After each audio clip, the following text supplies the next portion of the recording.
네, 안녕하십니까. 2022년 감염병 관리 컨퍼런스 제2부 종합학술대 세 번째 파트 여행의학의 사회를 맡은 인수공통감염병 관리과장 황경원입니다. 네, 제가 준비한 인사말이 있는데 첫 번째 연자이신 이재갑 교수님께서 다음 일정이 있으셔서 조금 빨리 이동하셔야 돼서 인사는 뒤로 하고 빠르게 시작하도록 하겠습니다. 첫 번째 강연은 에볼라 바이러스병 국외 발생 동향 및 국내 유입 대비 대응 전략을 주제로 이재갑 교수님께서 발표해 주시겠습니다. 교수님 소개는 교수님 보내드리고 하도록 하겠습니다. 네. 예, 죄송합니다. 제가 5시 5분 차로도 저희 대구에 내려가야 돼가지고요. 좀 강의를 좀 빨리 진행을 하도록 하겠습니다. 사실 에볼라 바이러스에 대해서 이제 개인적으로 이제 관심을 가질 수밖에 없었던 거는 2015년도에 서아프리카에서 이제 발생했었을 때 이제 이진 대장으로 이제 파견이 돼서 실제 에볼라 환자를 진료했었던 경험들이 있었거든요. 그래서 에볼라가 어디서든 유행한다는 얘기를 들으면 제일 먼저 이제 뉴스를 찾아보게 되는 것 같기는 합니다. 에볼라가 이제 1976년부터 2014년까지 여러 개 국가에서 아웃브레이크가 좀 있었는데요. 주로 많이 발생했던 국가들이 이제 뭐 우간다라든지 또한 DR 콩고, DR 콩고가 이제 일종의 에볼라의 고향 같은 곳이죠. 발생을 했고 보시면 알겠지만 발생 규모들이 한 1,000명 정도 수준 정도가 제일 많았던 수준 정도. 그러니까 1,000명이 아니라 그 전에 한 400명 정도 발생했던 게 제일 많았던 건데 2015년도에 서아프리카에서 이제 2만 명 넘게 발생하면서 가장 큰 유행이 있었긴 했었습니다. 최근에 이제 최근 유행부터 좀 뒤로 좀 돌아가 볼 건데요. 그러니까 우간다에서의 유행 상황을 보시면 일단은 이제 첫 그림 보시면 알겠지만 우간다가 지정학적으로 참 이렇게 애매한 게 위치를 하고 있는데 바로 옆이 DR 콩고입니다. 에볼라의 고향이 있고 바로 위에 이제 수단이 있거든요. 남수단이 있어서 그러니까 지금 주되게 아프리카 내에서 유행하고 있는 혈청형이 이제 자이레 타입, DR 콩고에서 유행하는 타입하고요. 그 다음에 수단에서 유행하는 수단형 두 가지가 가장 많이 유행을 하는데 두 국가 사이에 껴 있어가지고요. 계속해서 DR 콩고에 아웃브레이크 있을 때마다 우간다 계속 문제가 되고 있고 또한 그 우간다 안에서의 자체 발생 같은 경우도 대부분 수단형이 유행하면서 계속 문제가 되고 있는 그런 상황이고요.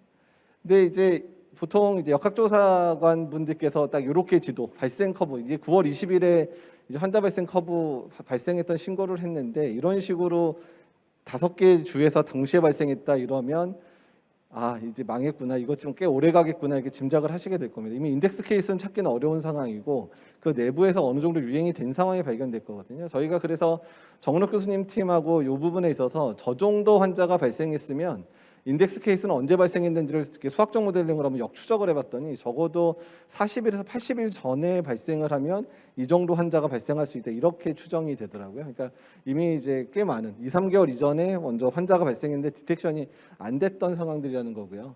그래서 보시면 이제 9월 20일 날 신고를 했고 그다음에 수단형으로 확인이 됐고 우간다는 이번 유행까지 총 6번의 유행이 있었고요. 5번이 수단형입니다. 그래서 11월 말 정도까지 결과를 보면 한 145명 정도 발생을 했고요. 사망자가 한 40여 명 정도 발생해서 한 30% 정도의 사망률을 현재 보이고 있는 상황입니다. 예, 그래서 이제 미국 같은 경우에 이제 그 우간다하고 하루에 우간다에서 오는 한 사람들이 한 100여 명 정도 되다 보니까 이제 우간다에서 오는 사람들에 대해서 이제 증상 감시, 이제 능동 감시를 이제 시작을 했고 일부 이제 입국자에 대해서는 이제 PCR 검사를 하게 하는 이제 그런 정도를 하고 있는데 미국이 긴장하고 있는 이유 중에 하나는 미국이 2015년에 이제 그 발생했었을 때 이제 그 파견된 자원봉사 자들이라든지 이제 파견된 사람 중에서 의료진 감염이 실제 있었고 의료진 감염자가 미국 내에 이제 유입이 됐었을 때 미국 내 병원 안에서의 감염 사례 아마 텍사스 장로병원 기억하시는 분 있을 텐데 간호사 2명이 감염됐었던 상황들 기억하실 겁니다. 이제 그런 상황들이 벌어지다 보니까 미국도 이제 이번에 수단형 유행하다 보니까 이제 백신으로 커버가 안 되고 일단 수단형 같은 지금 현재 백신은 자이레 타입에 대해서 백신이 나와 있지 수단형에 나와 있지 않기 때문에 이제 그런 국내 유입에 대한 부분들에 대해서 미국이 상당히 걱정을 했던 것 같습니다. 그리고 이제 2018년부터 2020년까지 DR 콩고에서의 아웃브레이크가 상당히 크게 유행을 했었는데요. 이제 사실 이제 그 2018년 19년도에 이제 페익 이제 국제 공중보건 위기 상황 선포가 실제로 있었는데 사실 국지적인 상황에서 이런 식으로 페이크 선언을 잘 하지 않거든요. 왜냐하면 DR 콩고에서만 주로 발생을 했고 우간다로 가끔 환자가 유입되는 정도의 상황인데도 불구하고 페이크 선언을 했는데 이때 페이크 선언한 주된 이유는 2015년, 14년, 15년도에 이제 WHO에서 에볼라에 대한 페이크를 늦게 선언하면서 3개국이 완전히 쑥대밭이 되는 상황들이 발생을 한 거에 대한 반성 때문으로 보이고, 사실 기준에 안 맞지만 페이크 선언을 이제 했던 부분들이어서 이제 그 기조가 이제 계속해서 최근에 뭐 원숭이 두창에 대한 부분이나 이런 부분에서 적용되는 부분들이 이제 그 부분과 좀 연관돼 있기는 한 부분입니다. 제가 이제 DR 콩고를 방문을 한 적이 있는데 당시 에볼라 발생했던 시기기는 한데요. 제가 방문했던 거는 수도가 킨샤사인데 지금 빨갛게 된 부분들이 이제 환자가 발생하는 지역이고요. 수도가 이쪽에 있습니다. 이게 되게 식민지를 겪었던 국가들이 바닷가 근처에 수도를 가지고 있는데 실제로 1,500km 정도가 떨어져 있고 육상으로 갈 수 있냐 물어봤더니 전혀 육상으로는 갈 수 없다. 완전 길이 끊겨 있다라고 이제 얘기를 하는데, 그리고 저쪽에 또 반군이 주로 이제 그 있는 국가들이 그 지역이다 보니까 그 DR 콩고 정부 자체에서 저쪽에 대한 컨트롤을 거의 못 하고 있더라고요. 그래서 거의 대부분의 이제 그런 컨트롤이 이제 우간다에 있는 WHO나 이런 쪽에서 이제 관리를 하는 이런 상황들로 진행이 됐었고요. 그래서 심지어는 이제 에볼라가 발생할 때마다 발생하는 일이기는 한데 이제 그 에볼라 자체를 유럽이나 미국의 이제 그런 예전에 식민지 그런 활동을 했던 국가에서 에볼라가 유입됐고 그게 아프리카 유행됐다라는 그런 부분들이 아프리카 사람들의 뇌리에 지금 많이 박혀 있어서, 그래서 심지어 이런 치료센터에 이제 불을 지른다든지 이제 이런 일들이 실제로 있었고, 이제 그러다 보니까 저 안에서의 그 컨트롤이 잘 안 되는 부분 때문에 페이크 선언을 좀 더 당겨서 하는 그런 상황들을, 그러니까 전 세계적인 관심을 좀 끌기 위한 방식으로 페이크 선언되기도 했었습니다. 그때 이제 방문했었을 때 이제 갔었는데 별로 여기 WHO는 수도에 킨샤사에 있었는데 그다지 에볼라에 대한 부분들 걱정을 안 하더라고요. 그래서 이제 그 2019년이 피크로 돼서 가장 많이 발생하고 2020년 되면서 이제 페이크 이제 종식되는 그런 상황인데, 최근에 이제 논문 발표되는 내용들 보면 어떤 게 발표되냐면 2020년도에 감염됐던 사람이 이제 릴랩스 되는 형태, 그러니까 만성 감염 형태로 있다가 재발하는 형태의 감염자들이 2, 3년 내에 계속 지금 발생을 하는 보고들이 있거든요. 그래서 이제 예전에 뭐 안구에 에볼라 바이러스가 오랜 기간 있다가 눈에서 재발한 경우, 또는 전립선이나 이런 데 안에서 이제 에볼라 바이러스가 있다가 그 이후에 이제 시멘이나 이런 데서 나오면서 성상대방한테 전파시킨 사례, 이런 사례들이 있어서 그래서 크로닉 에볼라에 대한 얘기들이 최근에 좀 관심이 되고, 그런 이유가 이러한 그 집단 발병이 있었던 국가에서 계속해서 환자 발생을 야기하는 그런 상황으로 발생하는 게 아니냐라는 얘기들이 최근에 좀 언급이 되고 있습니다.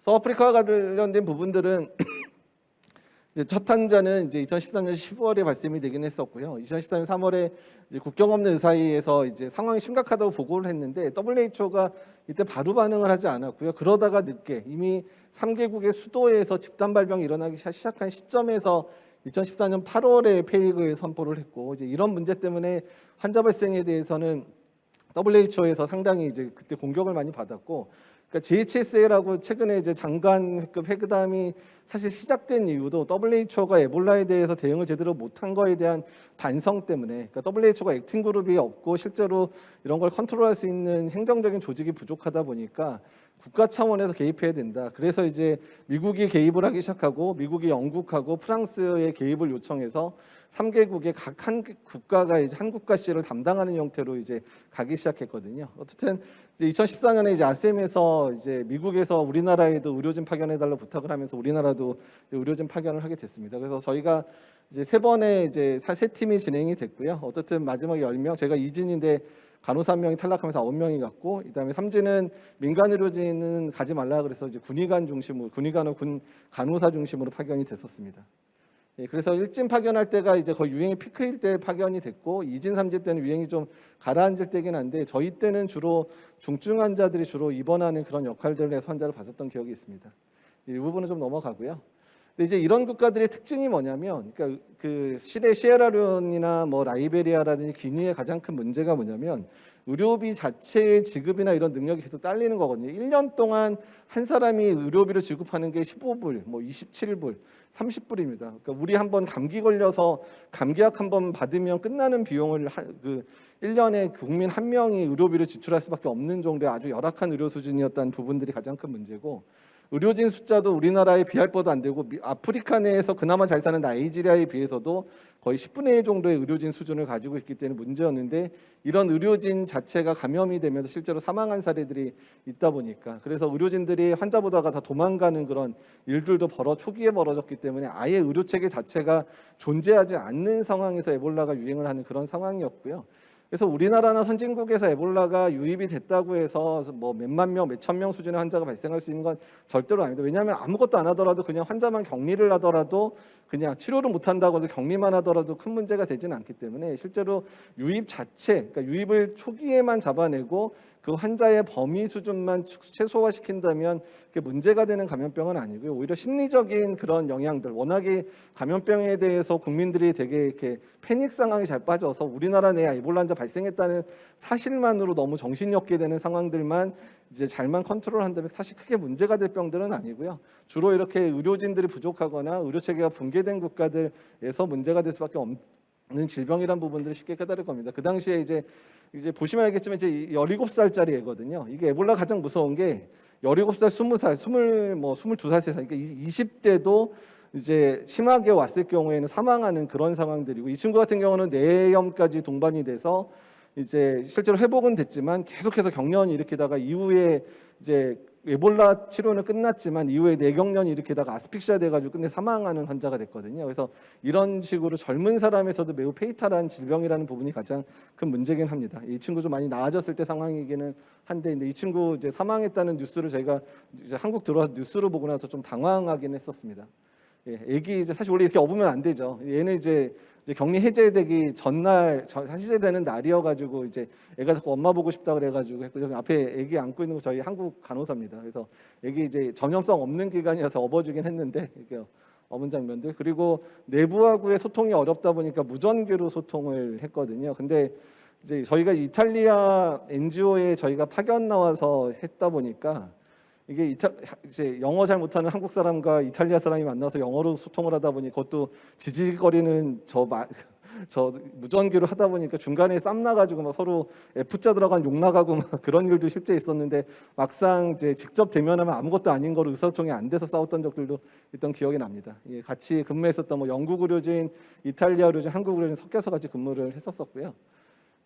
그리고 이제 저희가 이제 중환자 환자 아마 CPR 터지 직전이었던 것 같은데 했고 여기가 유일하게 투석이 가능한 센터였거든요. 보시면 CRRT 기계가 좀 들어와 있죠. 그래서 중증 환자들이 리퍼되는 병원 역할을 하다 보니까 사망률이 매우 높아서 절반 이상 사망을 했고요. 인공호흡기도 거의 다른 병원 센터는 아닌데 인공호흡기 치료도 했거든요. 그러다 보니 근데 저희가 치료를 하다 보니까 인공호흡기를 달거나 아니면 CRRT까지 한 환자 중에 산 환자가 거의 없습니다. 인공호흡기 단 환자 중에 한 명인가 살았고요. CRRT 시작한 환자는 한 명도 살지 못했거든요. 그만큼이나 이제 이미 진행이 된 환자, 특히 투석을 하거나 인공호흡기 달 정도의 환자들은 거의 사망을 막을 수 없을 정도로 진행된 환자라서 거의 불가능한 상황으로 보이고요. 이 CPR 터지기 직전 상황입니다.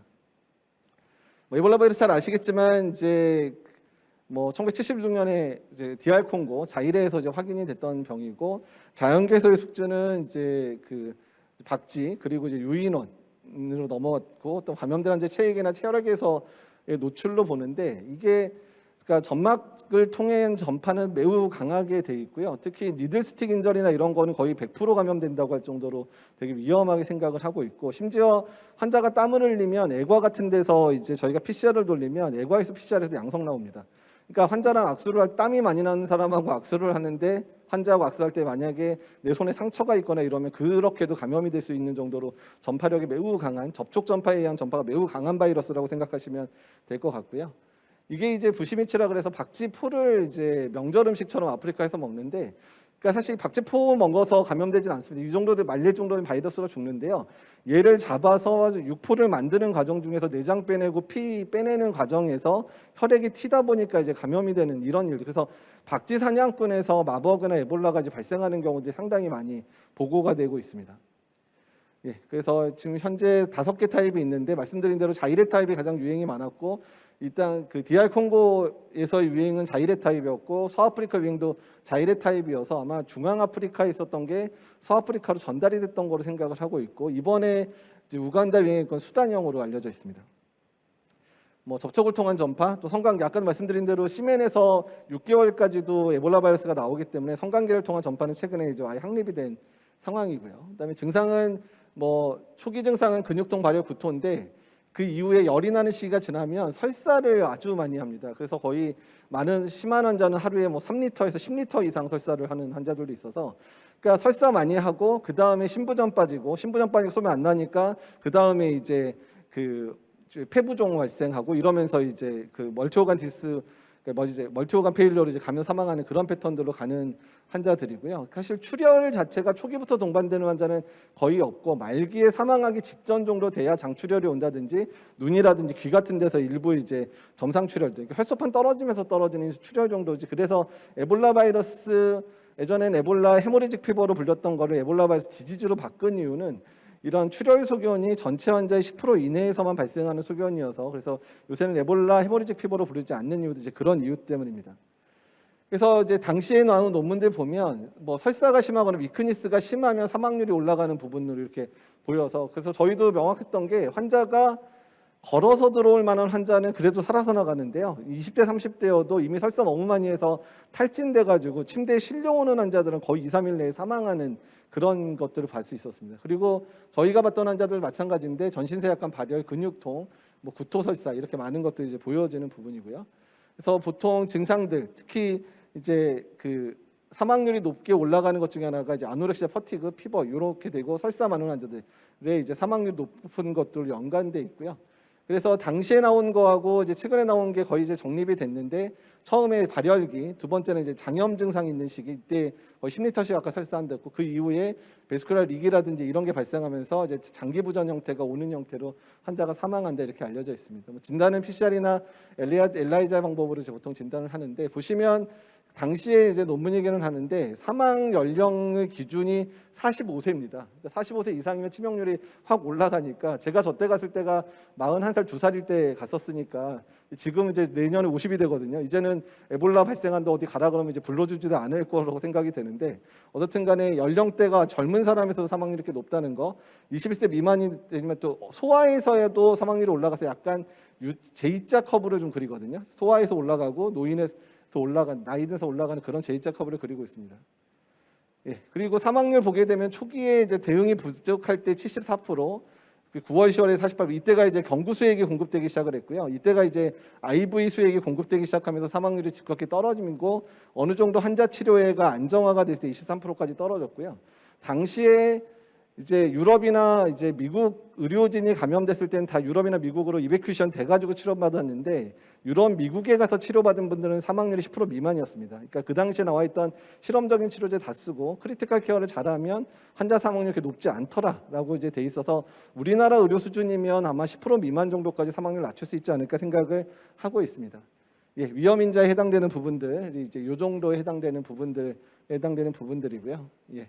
WHO 위험도 평가 이런 부분 넘어가겠습니다. 그래서 당시에 이제 환자가 너무 많이 죽으니까, 제가 봤던 환자 중에 반 이상이 또 죽었거든요. 그래서 이제 고민돼서 어떻게 하면 치료하면 좋을까에 대한 부분들을 보여드린 부분이고요. 일단 치료제는 대증적 치료가 우선이기는 한데, 최근에 WHO에서 이제 치료제를 확정을 해서 이제 권고를 했습니다. 사실 헤드 투 헤드로 비교를 못하는 상황이라서 이제 간접 비교를 해가지고 어떤 게 우수한가를 나타냈는데, 대부분 이제 모노클로널 안티바이오틱 계열인 이제 MAB124라든지 그다음에 이제 이런 부분들 치료제, 그래서 모노클로널 안티바디 계열들이 이제 특정 치료제로 확정이 된 상황으로 나오고 있고요.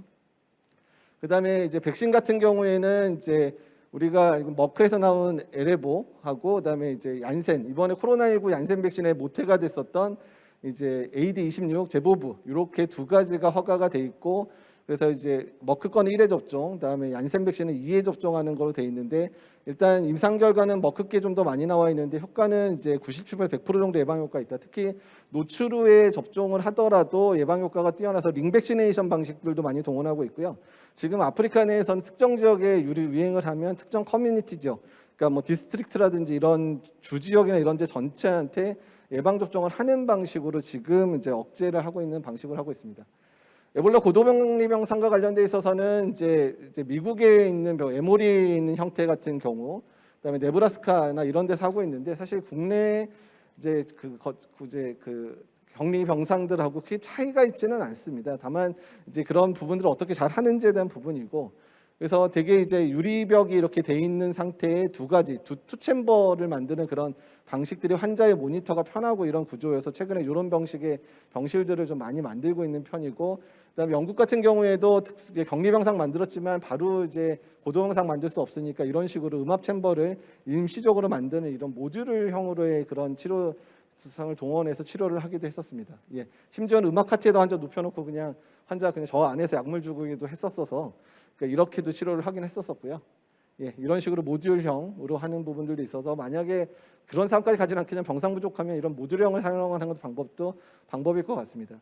그래서 뭐 앞부분에 말씀드린 부분들, 중요한 부분들은, 그러니까 에볼라가 국내 유입될 가능성이 높지는 않다. 왜냐하면 대부분이 우리나라랑 교류를 하는 국가들이 많지 않기 때문에, 그나마 우간다가 우리나라 그나마 교류가 있기는 있고, 뭐 이제 그 NGO들이나 이런 데서 이제 여러 가지 그 이제 지원 사업들을 진행하고 있는데, 지금 에볼라 발생하면서 대부분 지금 입국을 안 하고 있는 상황이라서 국내에 유입되는 한 사람들이 거의 없는 상황이고요.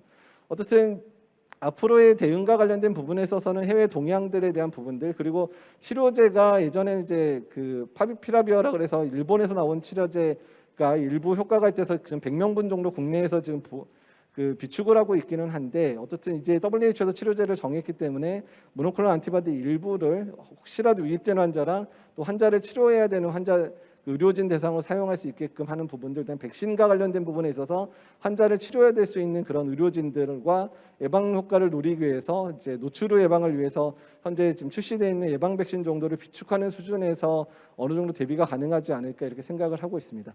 예, 오늘 발표는 여기서 마치도록 하겠습니다. 예, 감사합니다.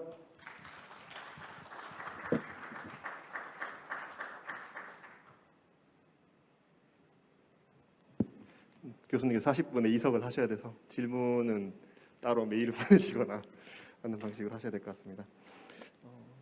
우선은 유행 상황이라든지 질병 특성뿐만 아니라 교수님께서 시에라리온 의료 지원단으로 현장에서 경험하신 부분들까지 같이 말씀을 해주셔서 멀게 느껴졌던 에볼라 바이러스라는 병이 좀 더 크고 깊게 와닿았던 것 같습니다. 개인적으로는 제가 GHS의 업무를 맡아서 2017년에 우간다를 방문했던 적이 있어서 에볼라 이야기 나올 때마다 좀 가슴이 더 아픈 것 같습니다. 좋은 강의 감사드리고, 교수님 보내드렸으니까 잠시 숨을 가다듬고 인사를 다시 한번 드리도록 하겠습니다. 저는 인수공통감염병 관리과장 황경원이고, 세 번째 파트의 주제는 여행의학입니다. 이 말씀을 못 드려가지고 다시 말씀드리고 시작하도록 하겠습니다. 여행이란 언제나 우리를 좀 설레게 하는 단어인데, 다만 언제나 새로운 곳을 떠난다는 건 새로운 감염병의 위험이 뒤따르는 거라고 생각합니다. 코로나19로 인해서 오랫동안 닫혀있던 국경이 최근 들어서 조금씩 열리기 시작하고 다시 여행이 증가하고 있는 상황인데, 그런 차원에서 이번 시간에는 두 가지 감염병, 에볼라와 원숭이 두창, 이름이 M두창으로 바뀌었죠.에 대한 특성, 그리고 여행 클리닉에 대한 강의 이렇게 준비를 했고, 방금 첫 번째 강의를 들으셨습니다. 그럼 이어서 두 번째 강연자를 모시겠습니다. 두 번째 강연은 여행 감염병 관리를 위한 여행 클리닉의 역할을 주제로 옥진주 가톨릭대학교 교수님께서 발표해 주시겠습니다. 교수님은 여행의학 분야 아마 우리나라 최고 권위자가 아니실까 하고, 세계 여행의학회 여행의학 자격증을 취득하셨고, 항공 전문 의사 전문 교육도 이수하셨습니다. 현재는 서울 성모병원 국제진료센터 여행 클리닉 전담 의사를 맡고 계시고, 또한 이탈리아, 독일, 스위스, 프랑스 등 주요 주한 대사관의 공인 의사로도 활동하고 계십니다. 그러면 교수님 모시고 강의 듣도록 하겠습니다. 소개 감사합니다. 안녕하십니까?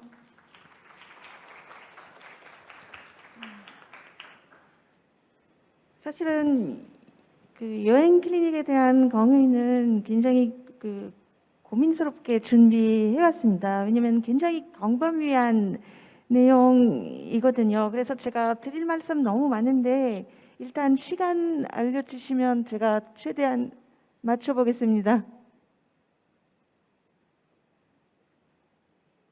20분이요? 예, 만일에 길어지면 꼭 표시해 주세요. 예, 시계 여기 있군요. 예. 그래서 여행 클리닉에 대해서 오늘 말씀드리겠지만, 물론 이제 오늘 그 감염병 관련된 컨퍼런스이기 때문에 여행 감염 관리 맞춰서 제가 여행 클리닉 역할에 대해서 말씀드리겠습니다. 여행의학은 뭔지 아시나요? 조금 생소한 분야이기도 하고 일단 주된 목적은 해외여행 중에 발생할 수 있는 다양한 건강 문제의 예방 위해서 출국 전에 상담, 예방 접종 그리고 약 처방 등 진료 의미고요. 여행 전에뿐만 아니라 갔다 와서 여행 중에 이제 북독병에 걸릴 수 있는데 갔다 와서 증상은 있으면 여행 클리닉 다시 한번 내원해서 진단 내리고 그리고 진료할 수도 있고요. 때로는 감염내과하고 감염내과 진료 의뢰할 수도 있고요. 그 다음에 여행 클리닉에서 하기는 어려운 문제이긴 한데 원래 이제 여행의학이라는 것은 새로운 질병 발생 또는 사라진 질환들이 다시 발생하는 것에 대해서 조사도 하고 대책도 이제 마련해야 되는데 여행 클리닉에서는 이렇게 다 할 수가 없고 원래 이제 그런 것까지 해야 되거든요.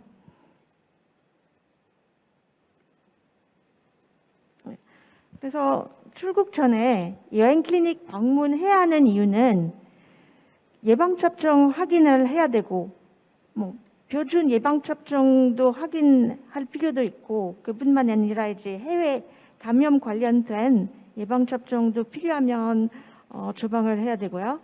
약 처방은 이제 말라리아 경우에는 아시다시피 예방접종은 없고 말라리아 약밖에 없고요. 그 다음에 많은 질병들은 백신도 없고 약도 없고 그냥 환자한테 이제 환자 교육을 시키면서 주의 사항에 대해서 이제 알려드리면서 많은 해외 감염 예방할 수 있습니다. 백신도 없고 약도 없는데 예를 들어서 민물에 수영하지 말라. 많은 경우에는 이제 민물에서는 많은 기생충에 걸릴 수 있거든요. 제가 이따 또 말씀드리겠지만 그 다음에 비행기만 타면 문제도 될 수 있어요. 이 기내 압이 압 차이 때문에 만일에 이제 중이염 환자 경우에는 이 상태에서 비행기 타면 고막이 떠질 수 있어요. 그래서 비행기 관련된 건강 문제 생길 수도 있고 아니면 악화될 수 있어요. 심장 질환 있는 환자들도 마찬가지예요. 반드시 비행기 타기 전에 진료 받아서 이 상태에서 비행기 타도 되는지 확인 받아야 합니다. 그러지 않으면 심장 질환도 비행기 타면 악화될 수 있습니다. 심근경색이 일어날 수도 있고 등등. 그 다음에 오랫동안 특히 이제 장거리 비행기 타게 되면 정맥류 있는 분들이나 아니면 하지 정맥류 또는 하지 정맥 질환이 있으신 분들 경우에는 비만도 위험 인자이기도 하고 그런 분들은 심부정맥 혈전증 생길 수 있어요. 그 다음에 많은 환자들이 노인분들 경우에는 만성 질환도 많고 비행기 타는 거 문제 될 수 있는 것뿐만 아니라 현지에서 해외 질환 때문에 아니고 본인 질환 악화될 수도 있어서 언제든지 병원에 가야 할 수도 있어요. 그래서 가기 전에 현지 병원 확보하고 확인하고 갈 만한 병원 그 다음에 이제 영문 진단서 특히 만성 질환 많은 분들은 영문 진단서 받아가지고 혹시라도 현지에서 병원에 가게 되면 이 영문 진단서 덕분에 이제 의사소통이 문제 있을 수도 있는데 이런 소견서나 진단서 갖고 있으면 좀 더 편하게 확실하게 이제 진료 받을 수도 있을 거예요. 아니면 약을 분실했다든지 병원에 가서 약을 받아야 되는데 약 이름 모르면 안 되잖아요. 그래서 영문 소견서 받고 가는 것도 중요합니다.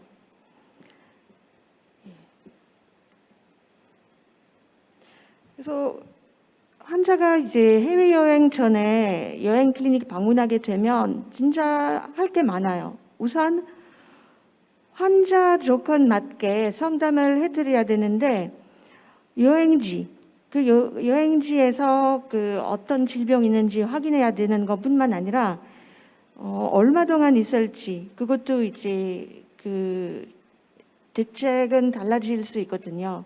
계절, 어떤 계절 때는 그 없는 다른 계절에서 없는 감염병 걸릴 수도 있고 여행 목적, 활동은 만일에 가만히 구경만 하면 아니면 그 봉사 활동하게 되면 달라지거든요. 위험성은 더 많죠. 봉사하게 되면 이제 뭐 위생 좋지 않은 음식 그 섭취할 수도 있고 하여튼 활동도 알아야 되고 그다음에 그 숙박 뭐 특급 호텔에서는 이제 그 모기는 문제 없을 텐데 일반 숙박에서는 그 에어컨 잘 안 되면 이 에어컨 그러니까 모기 더 많아질 거거든요. 그러니까 그것도 문제고 그다음에 환자에 따라서 나이 많으신 분들은 뭐 기저 질환 있으실 수도 있고 그다음에 그 뭐 임신, 수유 중인지 또는 그 환자 기저 질환, 알러지 있는지 이거 다 확인을 해서 예방 접종, 약 처방 그리고 상담은 이제 그 맞춰서 해드려야 돼요.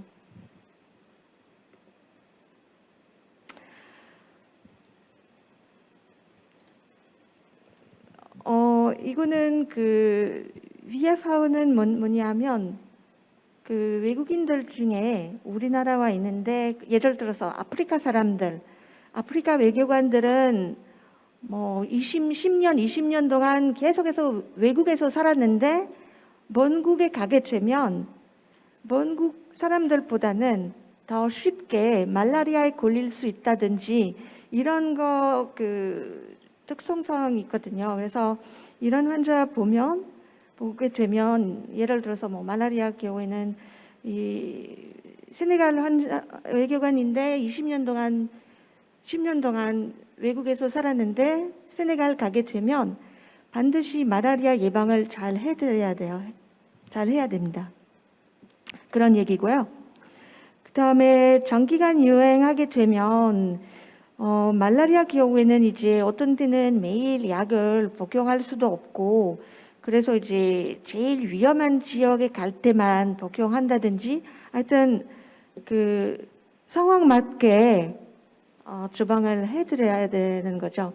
만성 질환 있으면 뭐 예방 접종에 대해서도 달라질 수도 있고 약 처방 달라질 수도 있고요.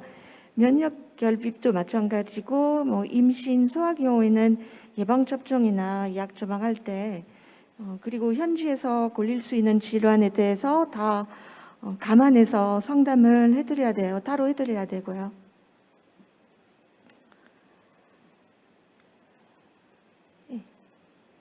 그래서 아까 말씀드렸듯이 환자들이 올 때 이 세 가지 해야 돼요. 백신으로 예방 가능한 질환 걸릴 수 있으면 예방 접종 받으면 되고요.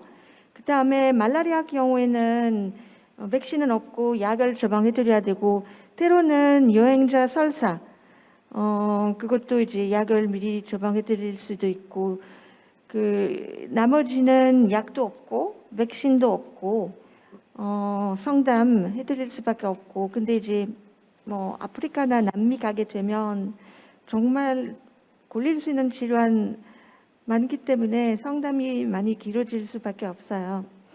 그래서 아까 말씀드렸듯이 이제 이거는 너무 광범위한 내용이라 그 모든 것 다 말씀드리면 1시간도 부족하고요. 제가 주요한 것만 말씀드릴게요. 일단 예방접종에 대해서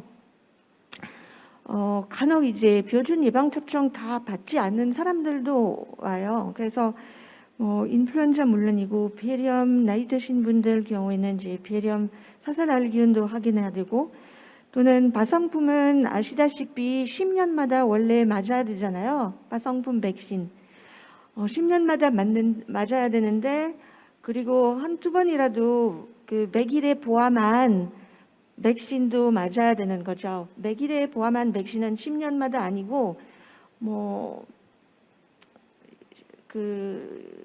어른이 되면 한두 번 맞으면 되고요. 나머지는 바상품 딥테리아만 맞으면 됩니다. 이거는 이제 해외여행 가기 전에 필요한 백신뿐만 아니라 우리나라에서 살면서도 필요한 백신입니다. 대상포진도 마찬가지고 해용 간염, 비용 간염, 뭐 홍역, 불가리 이거는 다 우리나라에서 원래 이제 태어났을 때부터 어렸을 때 이제 다 맞았는데 간혹 이제 뭐 홍역, 불가리, 분지는 2번 맞아야 되는데 1번밖에 안 맞았던 사람들도 가끔 있거든요. 그러면은 여행 가기 전에 이번 기회에 2차 접종 받고 가는 거 중요합니다. 일본 뇌염은 이것도 우리나라에서 걸릴 수 있는 질병인데 나이 많으신 분들은 어렸을 때 이제 일본 뇌염 백신 없을 때 태어나셨던 분들은 이제 가끔 그 예방 접종 한 번도 받지 않으셨거든요. 뭐 도시에서 살면 크게 문제되지 않지만 그 시골에서 살면 문제가 되는데 인도 같은 나라 가게 되면 인도에서는 일본 뇌염은 시골뿐만 아니라 도시에서 전국에서 다 있어요. 그래서 안 맞았으면 그때 맞고 가는 거 중요합니다. 그 다음에 이제 해외여행 때문에 맞아야 하는 백신은 여러 가지 있는데 우선 그 입국 조건으로 백신 2개 있는데 아시다시피 황열 백신하고 황열 백신은 주로 아프리카 일부 국가들이 이제 요구하는 백신이에요. 안 맞으면 입국할 수가 없고 중남미 국가는 그 증명서 제출할 필요 없는데 그 많은 나라들에서는 뭐 브라질 이런 데는 이런 나라에서는 이제 황열 걸릴 수 있으니까 필수는 아니지만 백신 맞고 가는 거 중요하다고 봅니다. 수막알균 백신은 사우디 그 아라비아 성지순례에 갈 때 꼭 그 필수 백신이고 그뿐만 아니라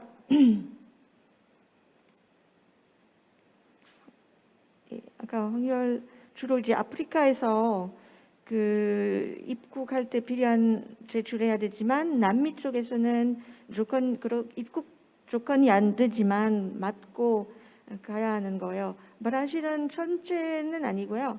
일부 지역에서만 황열에 걸릴 수 있습니다. 예, 방금 말씀드린 그 수막알균 백신은 그 사우디아라비아 성지순례에 가려면 증명서 제출해야 되지만 이 아프리카에서 메나가이티스 벨트라고 여기에서 표시되는 나라에서는 그 위험도 높거든요. 걸릴 수 있는 위험도 높거든요. 그래서 필수는 아니지만 맞고 가는 거 그 중요합니다. 그 다음에 뭐 우리나라에서 걸릴 수 있는 A형 간염 그 동남아 그 다음에 그 아프리카 남미에서 더 쉽게 걸릴 수 있는 간염인데 백신 안 맞았으면 꼭 맞아야 되고요.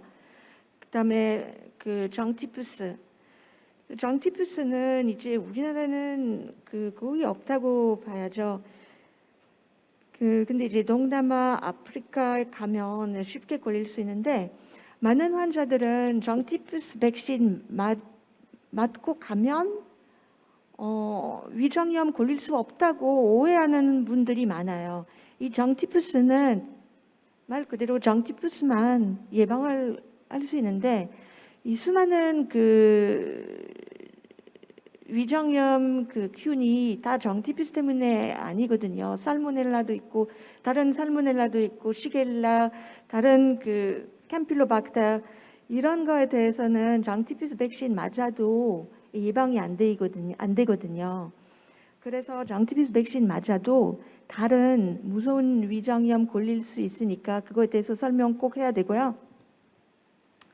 환자들한테 항상 제온기 갖고 여행하라고 합니다. 만일에 설사 있을 때 열 있는지 없는지 꼭 확인하고 열 있으면 좀 단순한 위장염보다 뭐 시겔라 캄필로박터 이런 위장염일 가능성 높고 병원에 가서 수액 그리고 때로된 항생제 처방 받아야 되는 거죠. 그 다음에 인플루엔자 백신은 그 북구뿐만 아니라 남반구에서도 문제가 되거든요. 근데 그 남반구에서는 여름에 걸릴 수 있는 거고요. 그래서 여름에 이런 뭐 호주 이런 데 가게 되면 인플루엔자 백신 다시 맞을 필요 있습니다.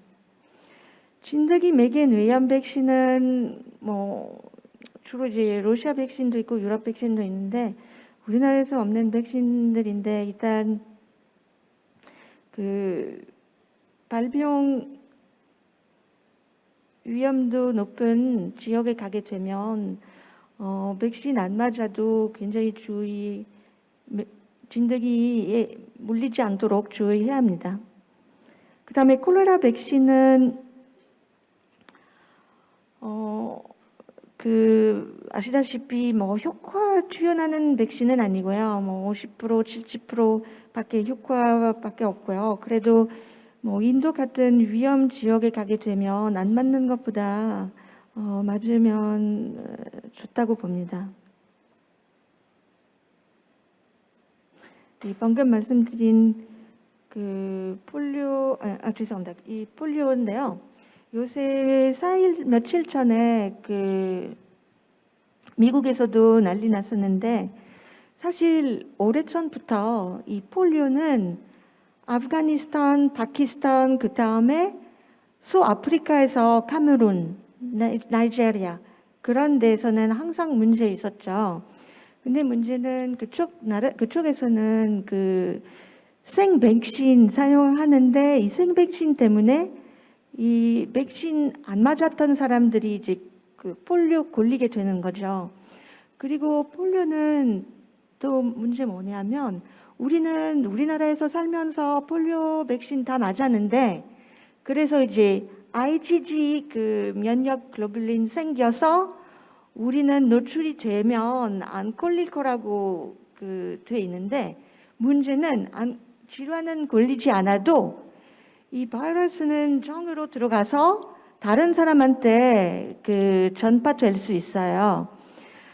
이거 어떻게 되냐면 사실 폴리오 백신 그 경구 말고도 주사 있잖아요. 우리나라에서 주사 사용을 하는데 주사 맞으면 이 항체는 두 가지 생겨요. IgG는 이제 오랫동안 예방 효과 있다고 보는 거고 평생 예방 효과 있다고 보는 건데 그 다음에 IgA는 그 수명 기간은 1년밖에. 그래서 주사 맞으면 1년 동안 이 파키스탄 가서 이 폴리오 그 바이러스에 노출이 되면 걸리지 않은 것뿐만 아니라 바이러스는 이제 아시다시피 음식을 통해서 걸리게 되는 거잖아요. 그러면은 장에 들어가면 IgA 덕분에 바로 사멸될 거예요. 그래서 대변으로 이제 배출되지 않고 다른 사람한테 전파될 수 없지만 우리 같은 사람들 경우에는 오래전부터 맞았기 때문에 IgA 항체는 더 이상 없어요.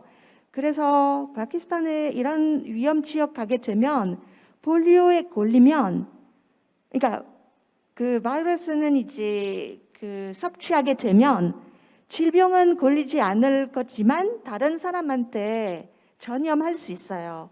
그러면은 뭐 면역 결핍 환자들 경우에는 이식 후에 더 이상 그 백신 오래전에 맞았는데 소용이 없는 그런 분들한테는 위험이 될 수 있어요.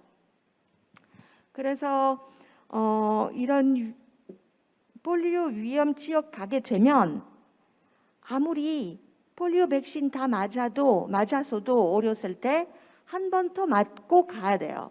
IgA 때문에. 많은 사람들은 폴리오는 소아마비로 알고 있는데 소아마비는 애들만 맞는 거라고 오해하고 있거든요. 소아마비 백신은 성인도 똑같이 맞을 수 있어요. 필요하면.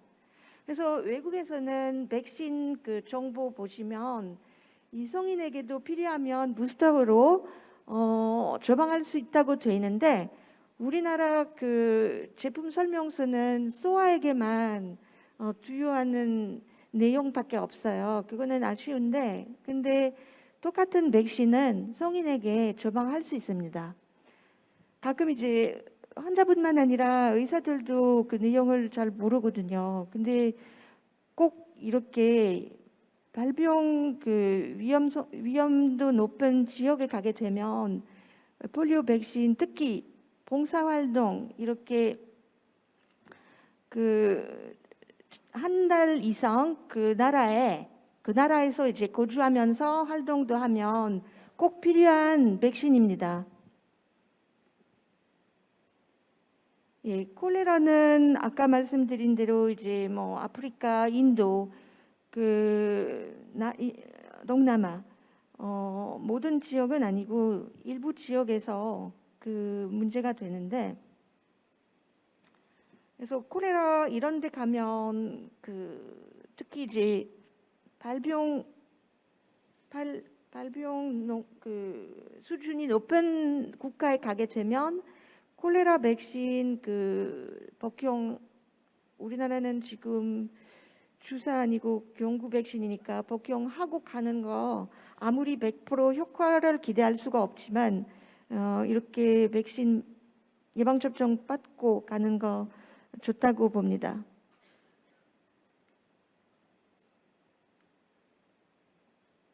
네. 그다음에 광견병은 우리나라에서는 2005년부터 더 이상 환자는 없고요. 근데 아직은 보시다시피 많은 나라에서 걸릴 수 있는 질병입니다. 방금 말씀드린 대로 이제 2005년부터 환자는 보고된 바 없고 그리고 2014년부터는 동물의 광견병도 발생하지 않았다고 알려져 있고요. 물론 이제 아직은 위험성 없다고 말할 수가 없고요. 그래서 야생동물이나 가축의 교석을 통해서 걸릴 수 있다고 항상 생각을 해야 합니다.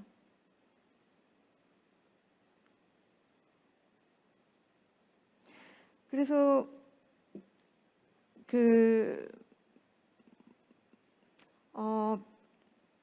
여행 전에 백신 맞아야 하는지 맞을 필요 없는지 일단 판단하기 전에 모든 사람들한테 동물에 물리지 않도록 주의하라고. 왜냐하면 여행 전에 맞아도 만일에 물렸을 때는 또 병원에 가서 예방접종 추가로 맞아야 되거든요.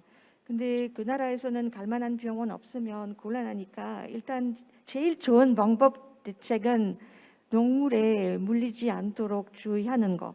그다음에 애들이 더 문제예요. 왜냐하면 물렸는데 바로 부모한테 알려주지 않으면 알 수가 없어요. 알 수가 없는데 아시다시피 이 바이러스는 몸에 들어가면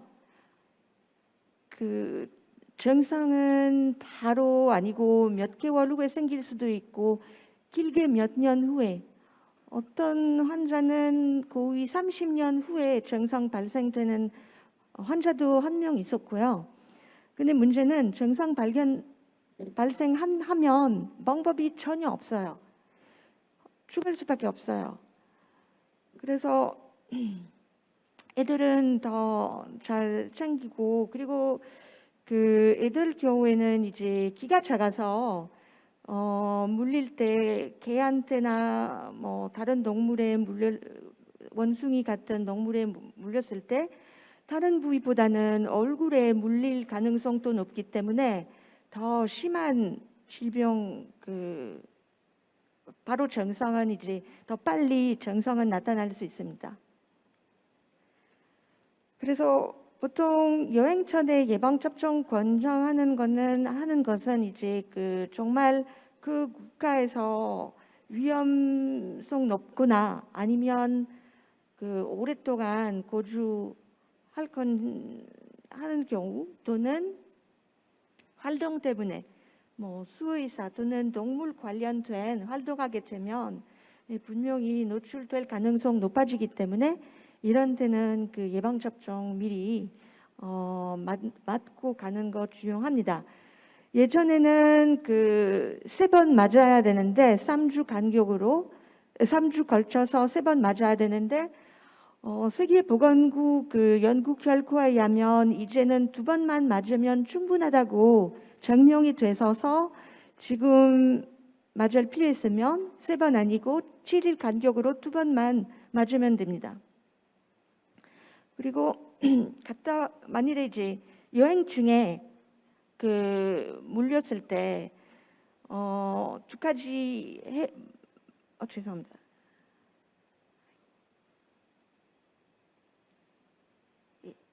예방 접종뿐만 아니라 상처 빨리 관리해야 돼요. 그 깨끗하게 씻고 그 다음에 소독도 하고 그 다음에 만일에 이제 여행 가기 전에 예방 접종 맞지 않았을 경우에는 백신뿐만 아니라 백신 4번 그 2주 걸쳐서 그 다음에 면역 글로뷸린 약을 일부는 상처 안에서 나머지는 근육 주사로 그리고 만일에 그 여행 전에 예방 접종 2번 맞았을 경우에는 3일 간격으로 백신 2번만 맞으면 됩니다.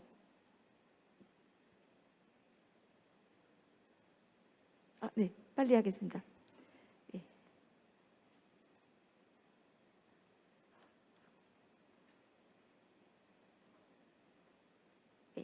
일본 외염은 우리나라에서 걸릴 수 있는 뭐 감염이기도 하지만 그 아까 말씀드렸듯이 인도는 시골뿐만 아니라 대부분 보통 시골에서 모기 활동하잖아요. 근데 인도에서는 도시에서도 걸릴 수 있는 질병이기 때문에 꼭 그 예방 접종 안 받으셨던 분들은 받으셔야 합니다.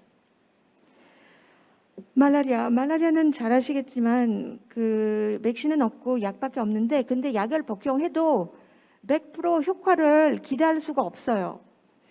모기 물리지 않도록 주의해야 되고요. 그리고 여행 후에는 이렇게 모기에 물리지 않았다고 생각을 하셔도 약 있으면 항상 말라리아 검사 받으셔야 됩니다. 왜냐하면 그 동남아에서도 아프리카처럼 팔시파럼 말라리아 걸릴 수 있거든요. 그런 말라리아 종류에 걸리면 진료 24시간, 48시간 안에 진료 안 받으면 그 죽을 수 있습니다.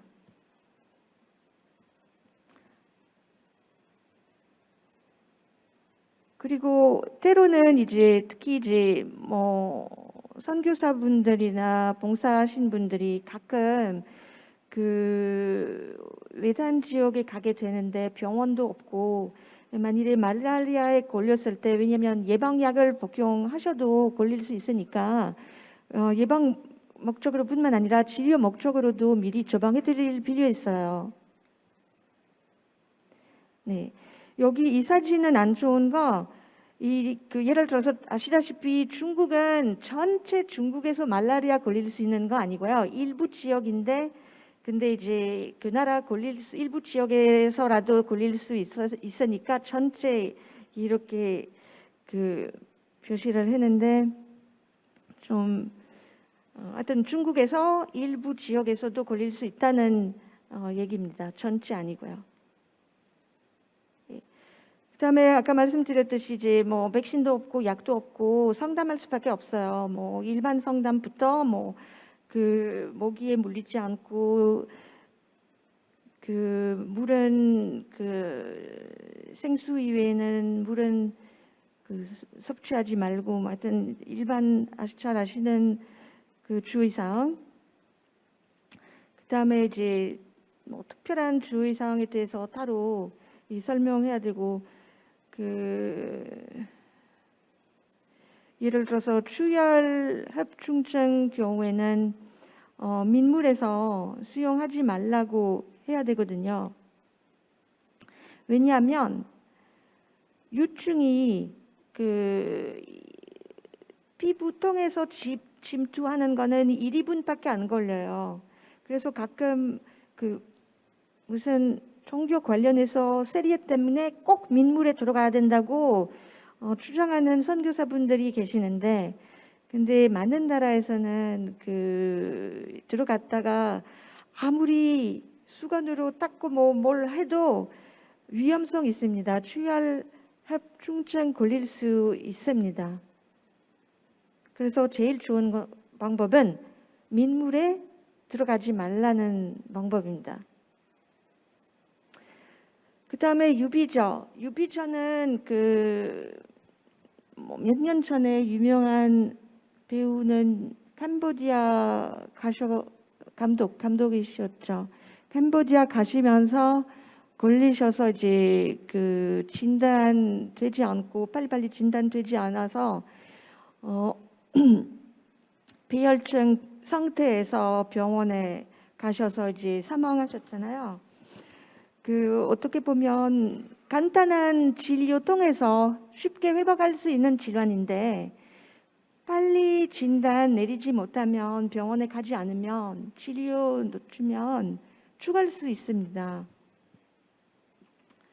그래서 이 음성균인데 오염된 물이나 음식 섭취 통해서 걸릴 수도 있고 아니면 많은 열대 지방에서 이제 토양이나 물 속에서 들어있는 균이기 때문에 맨발로 돌아다니면 안 됩니다. 만일에 이제 발바닥에서 상처 있으면 그 상처 통해서 이 균이 들어갈 수 있어서 유비적 걸릴 수 있거든요.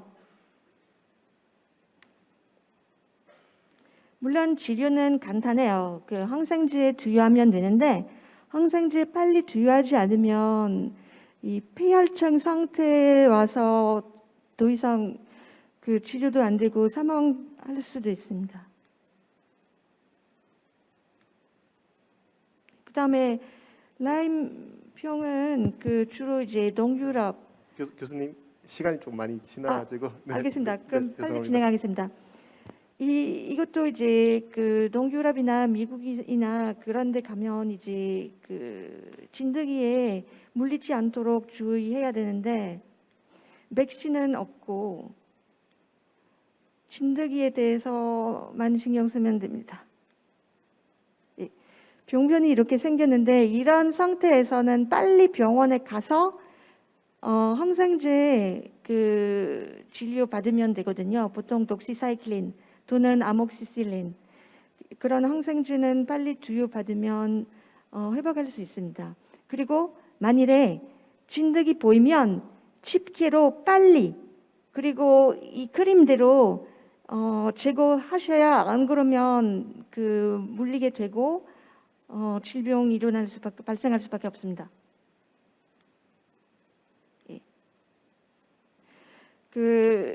이 치료를 해도 간혹 증상은 이제 장기화되고 신경 쪽에 합병증 생길 수 있습니다.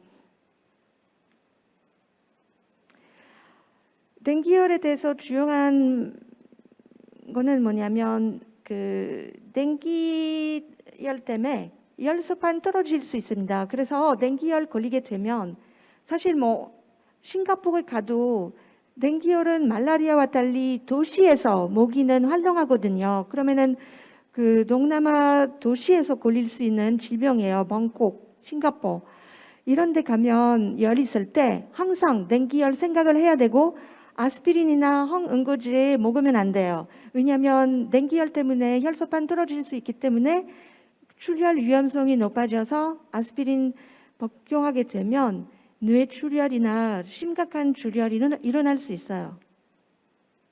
네.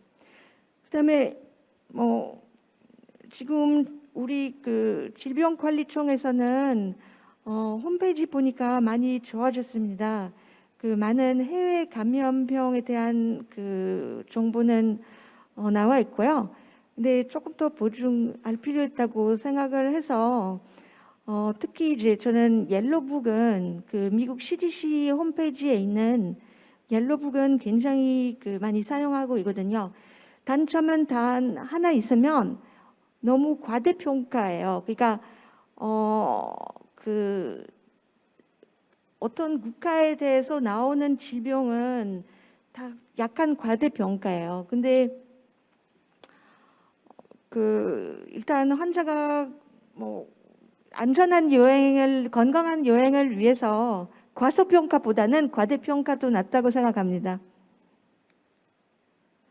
예, 그래서 그 다음에 이제 미국 그 CDC 홈페이지에서 쓸만한 내용은 그거예요. 데스티네이션 그 클릭하시면 나라는 이제 여기 밑에 Where are you going? 그 질문 밑에 이제 나라는 선택하실 수 있어요. 그 다음에 클릭하시면 그 나라에 걸리실 수 있는 질병 다 나와요. 어떤 백신 맞아야 되는지, 어떤 주의사항 주용하는지 다 나오는 거거든요.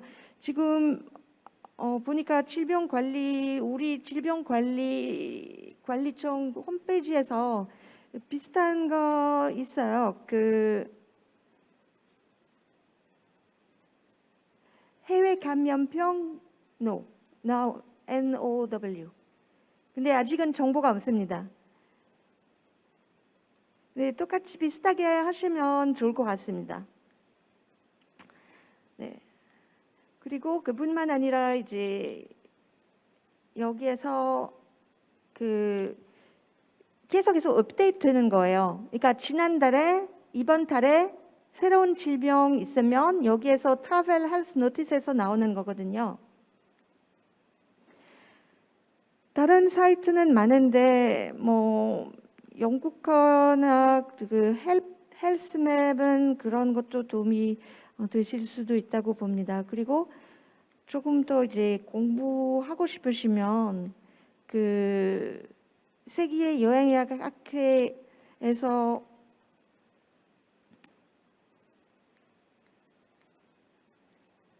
죄송합니다. 그 제시하는 교육도 있습니다. 예.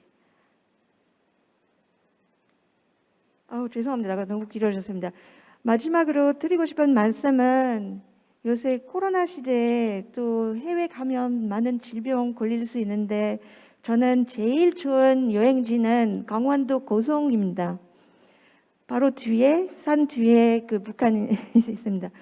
그쪽에서는 자연을 느끼면서 힐링할 수 있습니다. 감사합니다. 네, 설렘과 기대로 가득 찬 여행이 보다 건강하고 안전하게 될 수 있도록 지켜야 할 것들, 주의해야 할 것들을 여러 가지 말씀해 주셨습니다.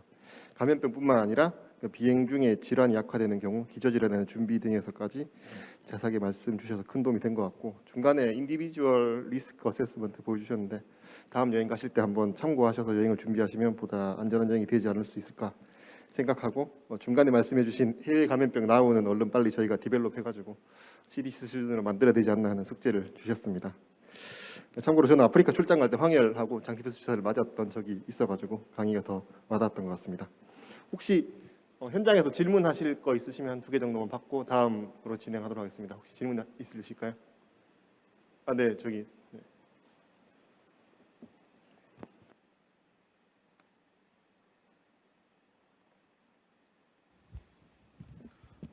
예, 저기 강의 잘 들었습니다.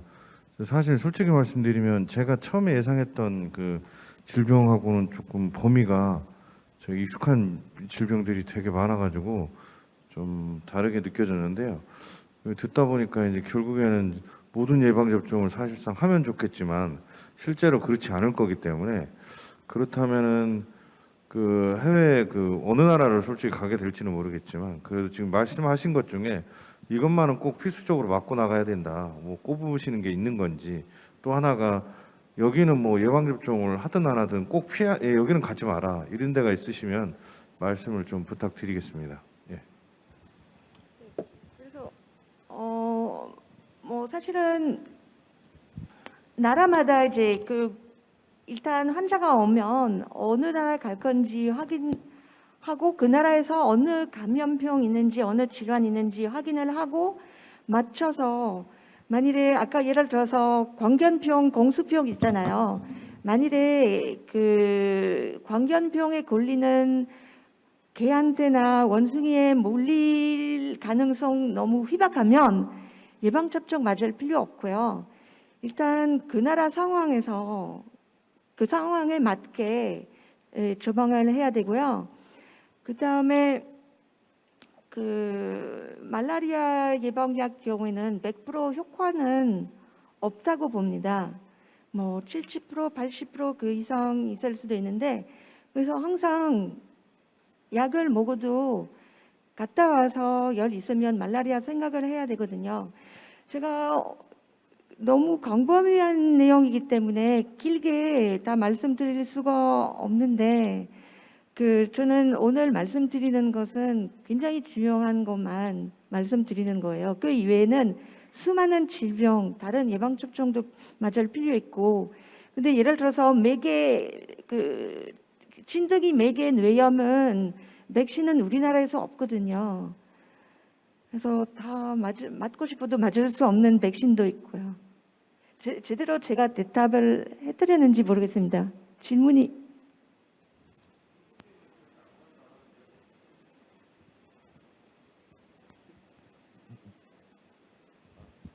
제가 궁금했던 거는 결론적으로는 교수님 입장에서 예. 나는 이 나라는 절대 이 질병 때문에 가고 싶지 않다 요런 거를 이야기해 주시면 될 것 같습니다. 네네 죄송합니다. 사실은 저는 해외 여행 별로 안 좋아해요. 그래서 강원도 고성 제일 좋다고 말씀드렸고요. 근데 뭐 환자 입장이 되면 그러니까 여행자 입장이 되면 일단 뭐 파키스탄이나 인도 가고 싶지 않다고 말씀드릴 수 있어요. 왜냐면 이제 그러니까 콜레라뿐만 아니라 콜레라 백신을 복용을 해도 수많은 위장염에 도움이 안 되거든요. 그래서 다 예방을 할 수가 없어서 근데 뭐 여행자분들이 오면 질병이 너무 많아서 가지 말라고 할 수가 없고요. 다만 임신 경우이면 그러면은 위험 지역에 가시지 말라고 일단 제가 설득을 시킵니다. 예, 근데 일반 여행자이면 가고 싶으면 최대한 예방 접종, 약 처방, 최대한 이제 예방에 대해서 신경 써서 보내드립니다. 네, 시간 관계상 질문을 한 개 더 있으시면. 네. 아까 발표해주신 자료 중에 보니까 우리나라 같은 경우에는 2014년까지는 광견병이 발생을 하다가 이후에는 발생하지 않고 있다고 말씀을 주셨는데 혹시 그렇게 이제 발생을 하지 않게 된 이유가 있는 건지 혹시 분석을 하고 계신 게 있을지 궁금합니다. 일단은 발생하지 않다는 것보다는 보고된 바 없다는 말씀은 더 정확할 것 같아요. 야생동물이나 박쥐 같은 동물 통해서 광견병은 아직은 위험성 있지 않을까 싶고요. 이전에도 그런 얘기는 있었고 몇 년 전에 박쥐 통해서 우리나라에서도 공수병 걸릴 수 있다고 아직까지 위험성 있다고 그래서 위험성 없다고 말할 수가 없고 보고된 케이스는 없다는 말씀입니다. 근데 그것 때문에 이제 동물병원에서는 계속해서 강아지들한테는 광견병 예방 접종 하잖아요. 아직은 위험성 있다고 보는 거죠. 네, 더 많은 질문 있으시겠지만 시간 관계상 이 정도로 하도록 하고 박수로 두 번째 강의를 마치도록 하겠습니다. 좋은 강의 해주신 옥진주 교수님 감사드리고 마지막으로 세 번째 강연자를 모시겠습니다. 세 번째 강연은 2022년 원숭이 두창 유행의 역학과 특성을 주제로 인천광역시 의료원의 김진용 과장님께서 발표해 주시겠습니다. 잘 아시는 것처럼 과장님은 코로나19 드라이브스루 검사를 처음으로 구상한 분으로 잘 알려져 있고 유퀴즈에도 나오셔서 봤던 기억이 있습니다. 아무래도 인천공항에 가까운 인천의료원에 근무하고 계셔서인지 이제 해외로부터 유입된 신종 감염병 의심 환자를 자주 만나고 계시고 코로나19 1호 환자도 담당하셨던 분이십니다. 교수님의 강의는 사전에 녹화한 영상으로 준비를 했고 영상 재생해 주시면 되겠습니다. 안녕하십니까. 오늘 강의를 맡은 인천광역시의료원 감염내과 김진용입니다. 오늘은 2022년 지금 현재 유행 중인 원숭이 두창 유행의 역학과 특성에 대해서 말씀드리도록 하겠습니다. 먼저 현재까지 유행하는 패턴을 보시면 전체적으로 7만 명 이상 환자가 발생을 했고 특히 미국과 브라질이 가장 많은 숫자를 보이고 있습니다. 처음 시작은 영국을 포함한 유럽에서 시작을 했지만 현재는 이제 전 세계 국가로 다 퍼져나가 있는 상태이고요. WHO에서 7월 23일 세계적 공중보건 비상사태 선포를 했고 그 이후로 더 많은 증가를 보이다가 8월 이후로는 이제 감소세로 돌아선 그런 상황입니다. 최근에 WHO에서 보고한 유행 보고에 의하면 글로벌 리스크는 모더레이트 정도로, 그다음에 WHO 리저널하게는 유럽과 북미에서는 고위험, 그리고 나머지 아프리카나 지중해, 그다음에 동남아시아는 중등도 위험, 그리고 서태평양 지역은 낮은 위험도로 보고를 하고 있고 랩 컨펌드 케이스가 7만 9천 케이스, 사망은 50명, 그리고 이완된 나라는 110개 국가로 보고를 하고 있습니다. 나라별, 대륙별로 이렇게 보여주고 있고요. 전반적으로는 감소 추세를 보이고 있습니다. 지역별로 이제 유행 곡선을 보시면 다음과 같습니다.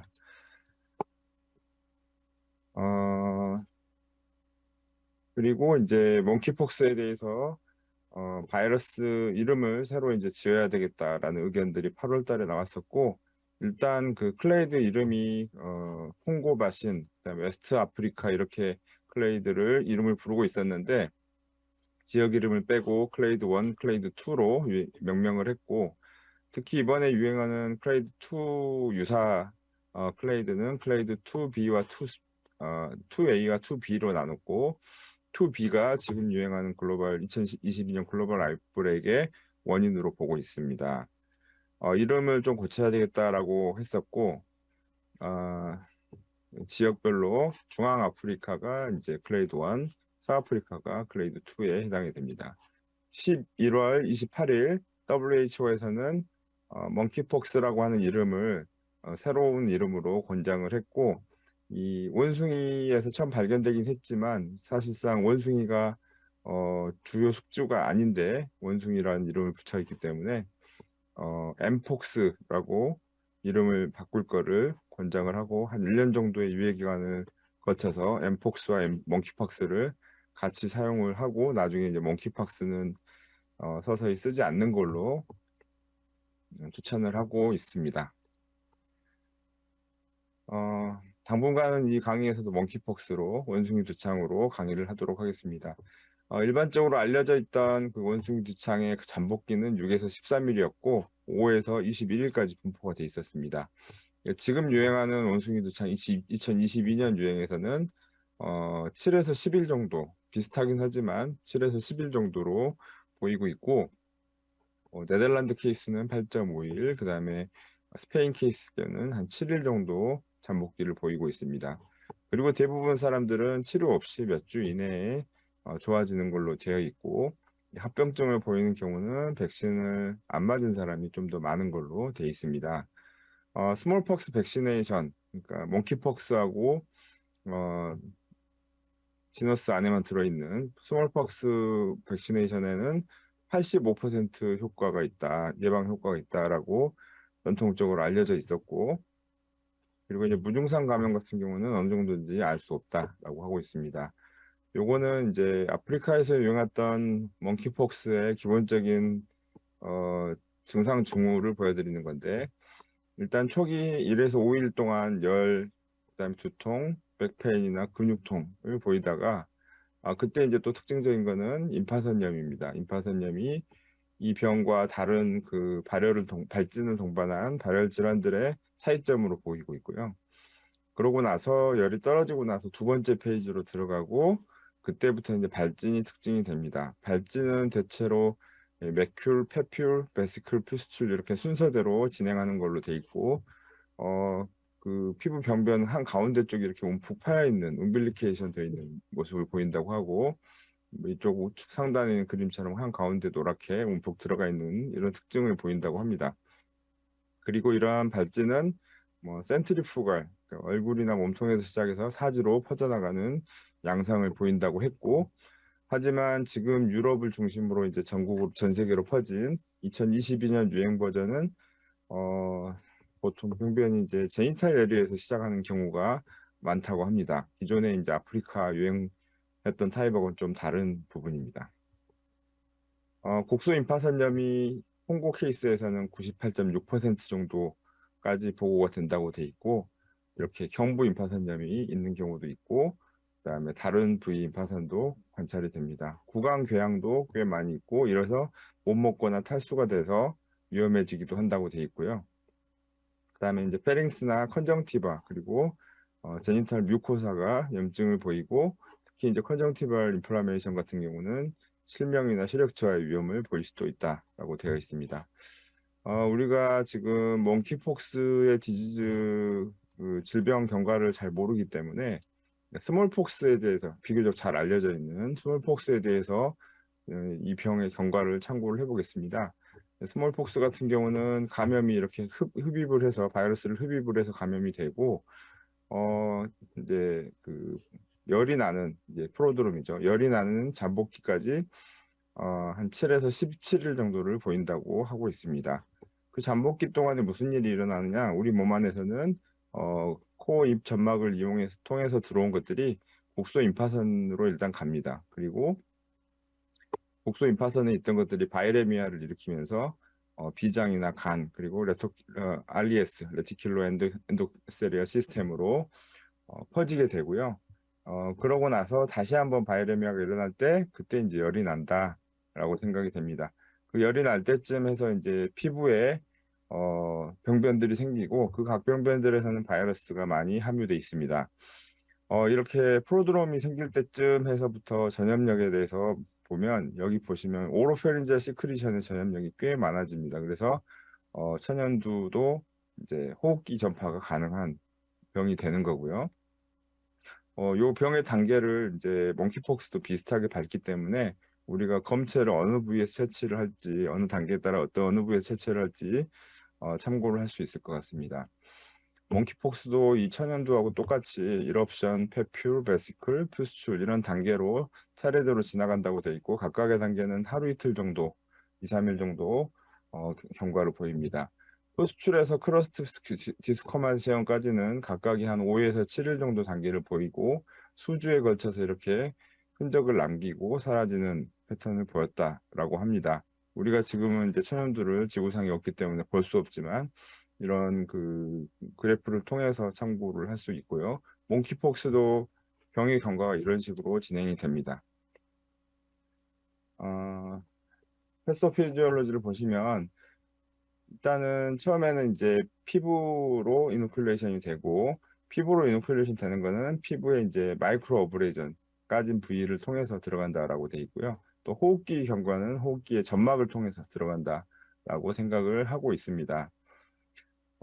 DR 콩고에서 216명의 몽키폭스 환자의 내추럴 히스토리를 보면 래시가 96%, 그다음에 전신 피로감이 85%, 그다음에 인후통이 78%였다고 하고요.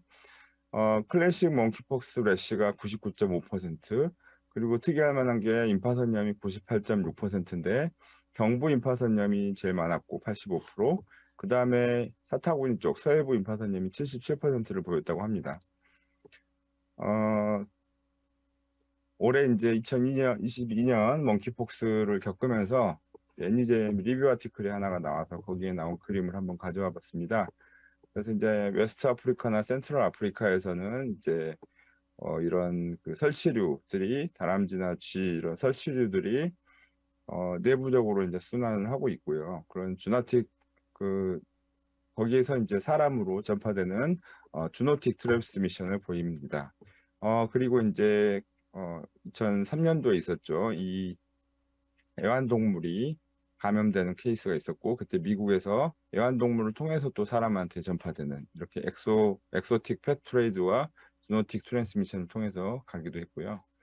그 다음에 이제 아프리카에서는 산발적으로 휴먼 투 휴먼 트랜스미션이 있었는데 그게 이제 국제 여행을 통해서 아프리카 바깥쪽으로 전파가 됐고 이제 특정 인구 집단을 대상으로 해서 휴먼 투 휴먼 트랜스미션이 증가가 된 거죠. 그래서 인수공통 감염병이면서도 최근에는 사람 대 사람 전파가 많아진 그런 케이스다라고 생각을 하시면 될 것 같습니다.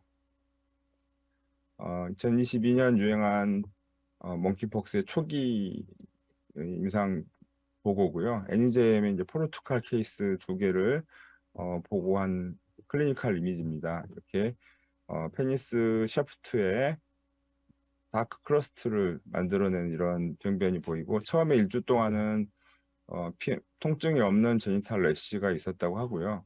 그리고 이제 이틀 정도의 열과 인후통이 있었다고 합니다. 그리고 이제 그 2주 동안 경과에서는 이제 특별한 치료 없이 좋아졌다고는 하지만 이렇게 귀두 부위에 점막이 헐어가는 그런 모습도 보였다고 하고요. 6월 달에 이제 케이스 리포트 하나 있었던 거는 31세 남자고 항문 주위의 통증 그리고 성기의 궤양 그리고 발진 이런 걸 주소로 이제 왔던 31세 남자 케이스인데 이 케이스도 보면 이제 개인 의료기관에서 STD에 대해서 경험적 치료도 하고 선별 검사도 하고 했었지만 잘 치료가 되지 않다가 나중에 이제 항문 통증으로 병원을 입원했을 때 이제 진단이 된 케이스인데 이거는 이제 에이노스코프로 항문경으로 항문을 본 겁니다. 이 점막이 얼서레이션이 돼 있는 그런 모습을 보일 수가 있고 육안으로 봤을 때는 이 정도의 이제 헐어 있는 모습. 그 다음에 이 환자의 피날 샤프트에도 이렇게 가운데가 움푹 파여 있는 이런 피부 병변 관찰되고 있었다고 합니다. 이런 병변은 저희가 이제 첫 번째 몽키폭스 국내 환자 제가 진료할 때도 아주 유사한 부위에 똑같이 딱지가 있었고 그 환자 이 딱지에서도 PCR 양성이 나왔었습니다. 이 환자들을 이제 다시 리뷰를 해보니까 가슴 박 쪽에 입원하기 이틀 전에 이렇게 페퓰로 베시큘라 리전이 있었다고 하고 한 2mm 정도의 다이아미터가 있었다고 합니다. 기존의 그 클래식한 몽키폭스와는 달리 이런 병변들이 아주 금방 사라져 버리기 때문에 유심히 보지 않으면 전신 피부 병변을 발견하기 상당히 어렵다는 것을 아실 수가 있을 겁니다. 16개 나라에서 유행하는 몽키폭스를 종합을 해서 한번 발표한 게 있었는데요.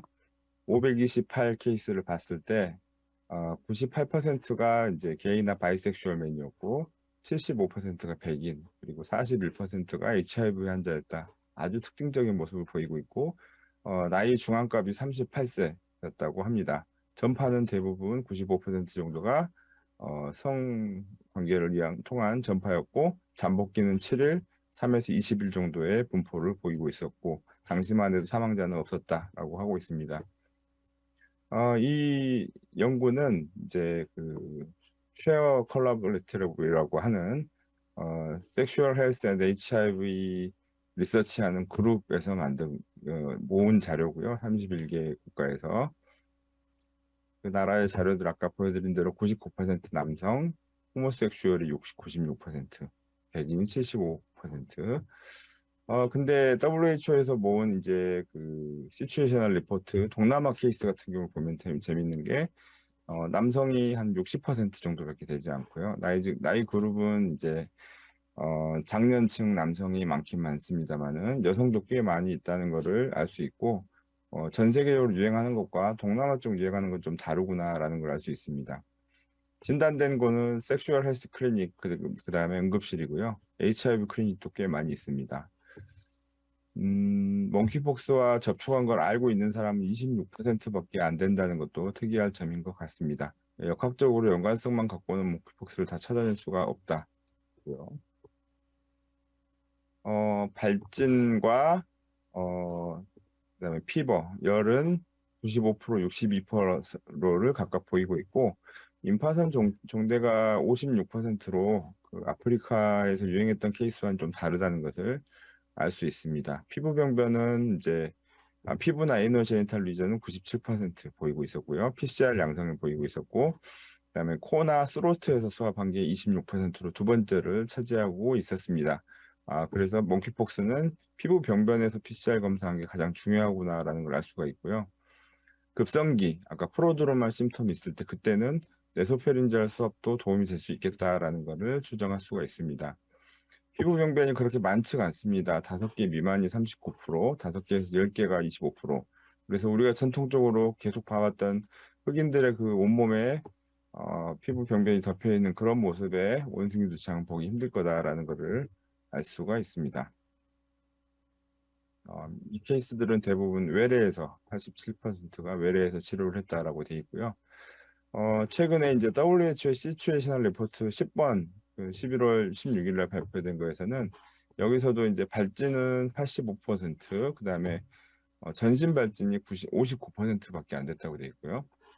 발열도 58%, 그다음에 제니털 래시가 45% 정도 있었다고 하고 림파드노패시도 한 30% 정도밖에 없었다라고 해서 우리가 전통적으로 알고 있던 그런 그 아프리카의 원숭이 두창과는 좀 다른 모습을 보이고 있습니다. NUJM에 몽키폭스 리뷰 아티클이 하나가 실렸고 이제 클래식 폼과 그다음에 뉴 클리니컬 에피데미올로지 폼으로 이렇게 이름을 붙여서 두 그룹으로 나눠서 이제 비교를 했는데 아프리카는 이제 주로 이완된 연령이 어린이나 영 어덜트라고 돼 있고 지금 유행하는 거는 영맨이고 섹스 미드맨 MSM이 대부분이었다라고 보고를 하고 있습니다. 그리고 여기는 스포라딕 케이스가 산발적으로 있었던 반면 지금 유행하는 것은 5월부터 해서 계속 팬데믹으로 전 세계로 퍼져나가고 있는 그런 양상을 보이고 있고요. 아까 증상에서 얼굴에서 시작해서 사지로 퍼져가는 센트리fugal 디스트리뷰션이 있고 그 다음에 경부와 그 다음에 겨드랑이 임파선염이 있는데 지금 유행하는 거는 피나일 래시, 페리에이날 리전, 항문 그 다음에 성기 쪽에 피부 병변이 특징이다. 그리고 그쪽이 특징이기 때문에 사타구니의 임파선이 커지는 게 특징이다. 이게 좀 다른 부분인 것 같고요. 케이스 페이탈리티가 아프리카에서는 1에서 15%였지만 현재는 0.025%로 매우 낮은 것을 차이점으로 볼 수가 있을 것 같습니다. 최근 케이스들 미국에서 이제 보고한 사진들이고요. 이런 피부 병변들이 PCR 양성이었기도 하고 21일째는 음성으로 바뀌었다 이런 내용이고요. 그다음에 B2에 있는 병변도 보시면 6일째 PCR 양성, 그다음에 21일째도 저렇게 어서러티브 리전의 PCR도 양성, 28일째는 음성 보였다 이런 것들을 보여주고 있습니다. 입이나 입 주위 병변들이 이렇게 있었고 나중에 이렇게 그 인후나 구강 안에 페린지얼 리전이 진행하는 0일, 3일, 21일째까지 이렇게 진행하는 이런 모습도 보여주고 있습니다. 그다음에 이제 항문 주위의 사진 모습이고요. 에이노스코프를 이용해서 봤을 때 항문의 궤양 그리고 이거는 내시경으로 봤을 때 직장과 항문 쪽의 궤양들을 보여주고 있습니다. 통증이 아주 심한 걸로 돼 있고 이런 경우에는 이제 입원 치료를 해야 되는 걸로 돼 있습니다. 발진을 일으키는 다른 간별 진단들로 수두나 홍역 그리고 세균성 피부 감염, 옴, 매독 이런 것들도 고려를 해야 된다고 돼 있고 임파선 종창이 이제 수두나 두창과 감별할 수 있는 특징적인 증상이었다고는 하지만 임파선 종창이 최근 케이스들은 그렇게 다 있지는 않은 것 같아서 이게 없다고 해서 몽키폭스가 아니다라고 하기는 좀 어려워진 것 같습니다. 검사는 PCR 검사를 하는데 피부 병변 조직이나 피부 병변 액 그리고 엑스카에서 검사를 나가고 혈액에서도 검사를 나갑니다. 신고 기준은 다음을 참고하시고요. 병의 경과에 따른 이제 검체를 WHO에서 다음과 같이 공고를 하고 있는데 열이 있는 동안에 이 네소페린지알이나 오로페린지알 수압을 검사를 한다는 게 아주 특징적이기 때문에 이 부분도 놓치지 않고 검사를 나가시면 좋을 것 같습니다. 제가 봤던 첫 번째 케이스도 이 네소페린지알, 오로페린지알 수압에서도 PCR이 양성으로 나왔었습니다. 이거는 이제 그 팍스 병변을 따내는 방법이고 이렇게 메스를 이용해서 따내고요. 언루핑을 하고 그 다음에 언루핑한 그 밑동아리 부분도 어, 이렇게 그 PCR을 위해서 면봉으로 문질러서 나가고요. 두 가지를 검체를 따로따로 내면 좋습니다. 이미 에스카가 된 경우는 메스로 긁어서 나가고 국내 지금 그 세 번째 케이스 진료 중에 이 검체 채취 과정에서 이제 감염된 네 번째 케이스가 있었던 거와 같이 이 피부 병변이 가장 바이러스를 많이 함유하고 있고 가장 조심해야 될 순간입니다. 그래서 반드시 기구를 이용해서 맨손으로 직접 하지 말고 기구를 이용해서 시험을 해야 될 것 같습니다. 검체 저장법이고 지금 현재 치료법은 경구 항바이러스제인 테코비리맛, 그다음에 브린시도포비아가 있고 주사제인 시도포비아가 있는데 실제로는 지금 브린시도포비아는 간독성, 신독성 때문에 초기에 좀 트라이를 했다가 많이 쓰지 않는 편인 것 같고 테코비리맛이 이제 몽키폭스에 대해서 원래는 스몰폭스에 대해서 준비를 했다는 약인데 몽키폭스 환자들의 바이러스 지속 기간도 좀 감소시키고 증상도 빨리 완화시키는 걸로 보고가 되고 있어서 상당히 기대되고 있고 국내에도 이제 도입이 돼서 대형 병원들에는 준비가 돼 있습니다. 박시니아 밀미노글로불린도 치료제로 쓸 수 있다고는 되어 있습니다. 이거는 이제 브린시도포비아 테코베리맛 치료에 대한 내용인데 테코베리맛이 이제 바이러스 배출 기간이나 증상 기간을 줄였다는 내용이고 브린시도포비아는 간 기능 이상이 있어서 중단을 하게 됐었다는 내용입니다.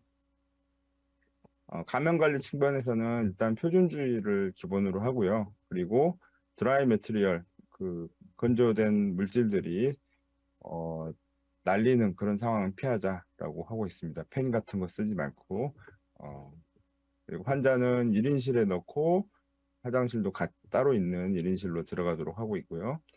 그리고 환자를 이송할 때는 잘 피팅된 마스크를 쓰고 그 다음에 환부에 바이러스가 많다고 했죠. 그래서 시트나 가운으로 환부를 반드시 덮고 이송을 하도록 하고 있습니다. 에어본 프리코션이 필요한 경우는 에어로졸이 생기는 기관 삽관을 할 때, 삽관을 제거할 때 이럴 때는 공기매개 주의를 해야 된다라고 하고 있고요. 개인 보호구는 가운과 글러브, 안면 보호, 그리고 N95 피팅 필터가 있는 레스피레이터를 사용하도록 하고 있습니다.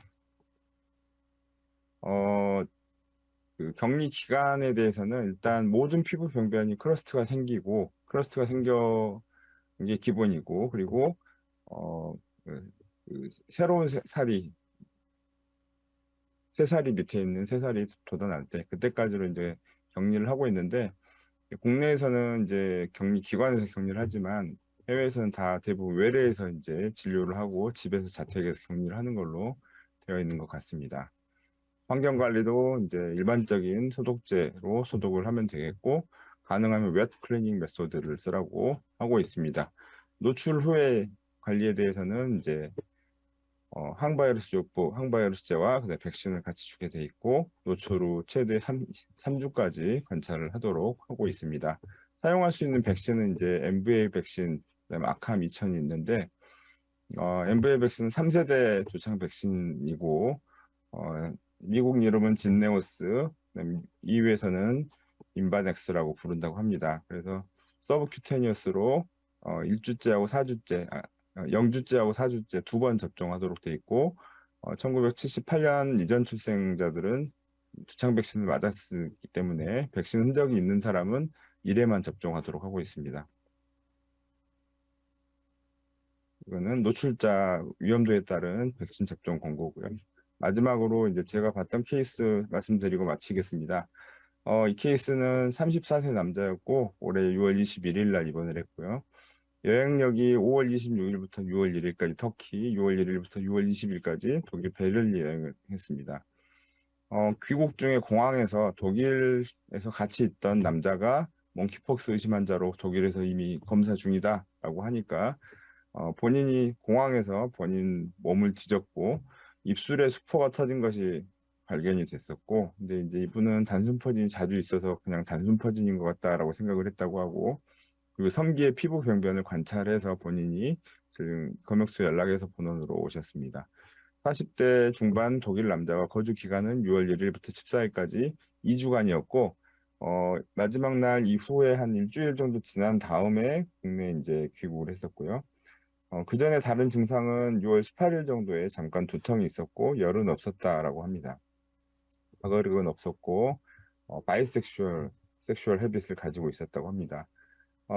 이학적 검사상 이제 그 전체에 한 1, 2mm짜리 반점들이 몇 개가 관찰됐는데 매우 비특이적이라고 생각을 했고요. 입술 위하고 아래에 크러스트가 있었고, 그다음에 페니스 끝에 3분의 1 쪽에 엄빌리케이션을 동반한 조그만 노들이 있었습니다. 그다음에 인기날 림프노드가 양쪽에 만져졌었고요. 그다음에 왼쪽 아래쪽 목에도 매우 아픈 경부 임파선 종대가 관찰됐습니다. 아파서 이제 식사를 잘 못할 정도로, 여기가 파타고니아의 초음파 검사로 림프노드가 커져 있는 거를 확인했던 거고요. 그래서 위험도가 높은 접촉력이 있다고 생각을 해서 몽키폭스를 의심을 했고 검체 채취를 했습니다. 입술 쪽 검체하는 거고, 메스로 먼저 크러스트를 떼내서 시험관에 담고, 그 다음에 이제 떼낸 부위를 이렇게 수압을 좀 여러 번 로테이션해서 문질러서 검사를 나갔고, 입술 쪽에서는 PCR이 나오지 않았지만 이제 페날 샤프트에서 수압을 한 거에서 PCR이 포지티브가 나왔고, 그다음에 오로페린지알, 네소페린지알 검사에서 VTM과 트라이 수압 전부 PCR 양성이 나왔습니다. 여기 보시면 그 페니스 크러스트에서는 처음에는 이제 디텍트가 안 됐는데 나중에 검사한 거에서는 양성이 나와서 환부 그리고 그다음에 초기에 열이 날 때는 네소페린지알 수압이 중요하구나라는 생각을 했고, 이분 21일 날 왔는데 첫날은 열이 전혀 없었는데 검사하고 다음 날부터 이렇게 드라마틱하게 열이 있었습니다.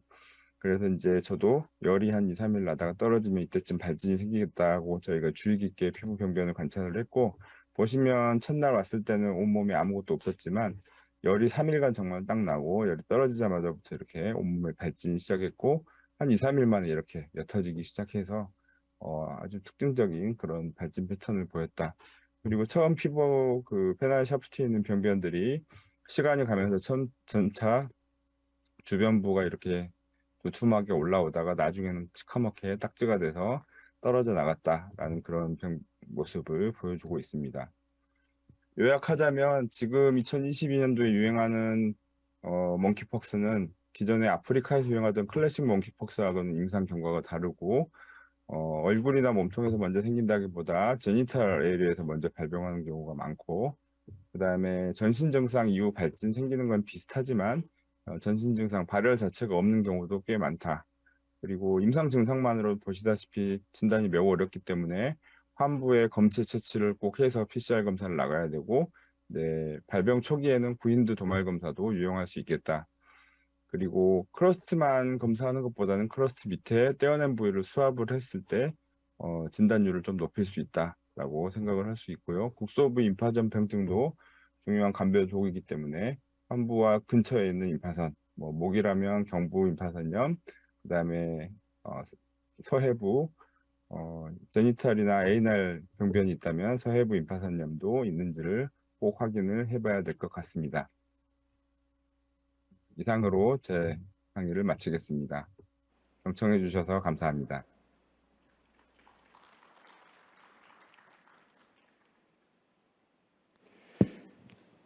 네, 상당히 의학적인 강의여서 저는 좀 어렵긴 했는데 많은 분들에게 큰 도움이 됐으리라고 생각하고, 마음의 준비를 못했는데 사진인들이 갑자기 등장해서 좀 놀랐습니다. 좋은 강의 해주신 김준영 관장님께 감사드립니다.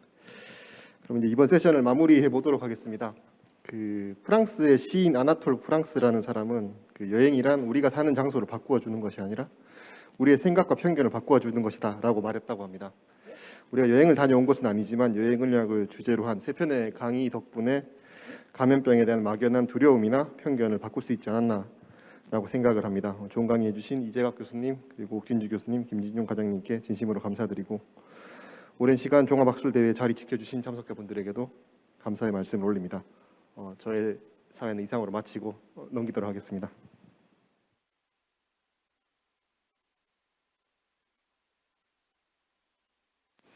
예, 모든 과정이 끝났습니다. 1부, 2부 참석해 주신 여러분 감사드리고요. 이상 컨퍼런스를 마치도록 하겠습니다. 지금 앉아 계신 분들 지금 나가시기 전에 저기 나가시면 저기 응모권 제출하는 데가 있습니다. 그래서 마지막으로 응모권 제출해 주시면 그분들 좀 몇 분 추첨해 가지고 저희가 소정의 상품을 드릴 예정이니 빠짐없이 응모해 주시길 부탁드리겠습니다. 예, 모두 참석해 주셔서 감사합니다.